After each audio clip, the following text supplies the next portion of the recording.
बेटी एक बार चल के लड़के को देख तो लो। मेरा दावा है कि लड़का तुम्हें बहुत पसंद आएगा। बाला बहुत अच्छा लड़का है। हाँ हाँ बेटी, हम लोग तुम्हारे दुश्मन तो नहीं है। किसी अच्छे लड़के से ही तुम्हारी शादी करवाएंगे ना। आखिर तू हमारी इकलौती बेटी है। अच्छा ठीक है माँ, अब ज्यादा भावुकतापूर्ण शब्दों का इस्तेमाल ना करो। मैं चलने के लिए तैयार हूँ। चलो फिर बिना देर के हम सब चलते हैं। सभी बाला के घर पहुंचते हैं। अरे क्या बात है बहन जी, अभी तक आपका बेटा नहीं आया? जी बस आता ही होगा। तभी वहाँ बाला आता है। लो जी आ गया मेरा बेटा। ये लोग तुझे देखने आए हैं और ये इनकी बेटी नम्रता है।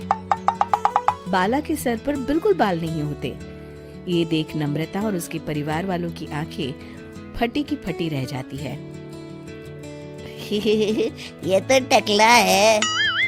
हे भगवान, माँ पिताजी आप दोनों एक टकले से मेरी शादी करवाने वाले थे। अरे ये तो पूरा उजड़ा चमन है। देखो बेटी, इस तरह किसी का मजाक उड़ाना गलत है। किसी के बारे में इस तरह की बातें नहीं करते। बालों का क्या है, वो तो आते जाते रहते हैं। लड़का टकला है तो क्या हुआ, इंजीनियर है, अच्छा खासा कमाता है। आप चुप रहिए जी। इसकी तरफदारी इसलिए कर रहे हैं क्योंकि आपके भी सर पर बाल नहीं है। मैंने तो आपसे शादी कर ली, मगर मैं अपनी बेटी की शादी एक टकले से बिल्कुल नहीं करवाऊंगी। अरे ये क्या, कब से आप लोगों ने टकला टकला लगा रखा है? और माफ करना, तुम भी कोई हूर की परी नहीं हो। तुम लोग मेरे घर में आकर मेरी ही बेइज्जती कर रहे हो। निकल जाओ यहाँ से। हाँ हाँ तो जा रहे हैं ना, हमें भी यहाँ रुकने का कोई शौक नहीं है। नम्रता और उसके परिवार वाले उठकर वहाँ से जाने लगते हैं। तभी नम्रता का छोटा भाई जाते जाते कहता है, टकला, तेरा बाप टकला। और इस तरह बाला का रिश्ता टूट जाता है।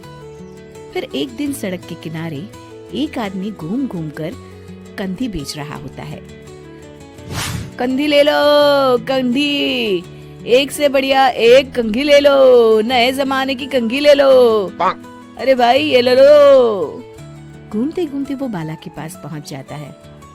अरे भाई साहब, कंधी लोगे क्या? ये लो। तभी उसकी नजर बाला के सर के ऊपर पड़ती है। अरे माफ करना भाई साहब, आप इसे लेकर क्या करोगे? आपके सर पर तो बाल ही नहीं है। आपका तो स्टेडियम पूरा खाली है।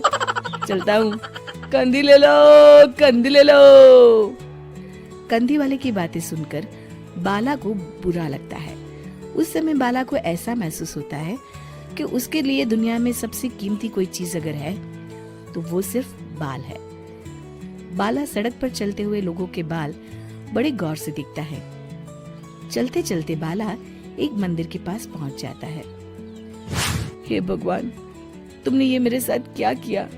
थोड़े से बाल अगर मुझे दे देते तो तुम्हारा क्या चला जाता? सारी दुनिया मेरा मजाक उड़ाती है। अरे भाई, आज पहला इंसान देख रहा हूँ जो मंदिर आकर भगवान से अपने लिए बाल मांग रहा है। बेटा, भगवान ने तुम्हें सब कुछ तो दिया है। अच्छी सेहत है, अच्छी नौकरी है। लगता है तुम्हारी तबीयत ठीक नहीं है। घर जाओ, सब ठीक हो जाएगा। बाला वहां से चला जाता है। घर पहुंचकर बाला खाना खाता है और अपने कमरे में सोने के लिए चला जाता है। फिर सुबह जब बाला सोकर उठता है तो आईने के सामने अपने आप को देखकर हैरान हो जाता है। बाला के सर पर एकदम घने बाल आ जाते हैं। बाला खुशी से झूम उठता है। अरे ये तो चमत्कार हो गया, मेरे सर पर बाल आ गए। लेकिन ये हुआ कैसे?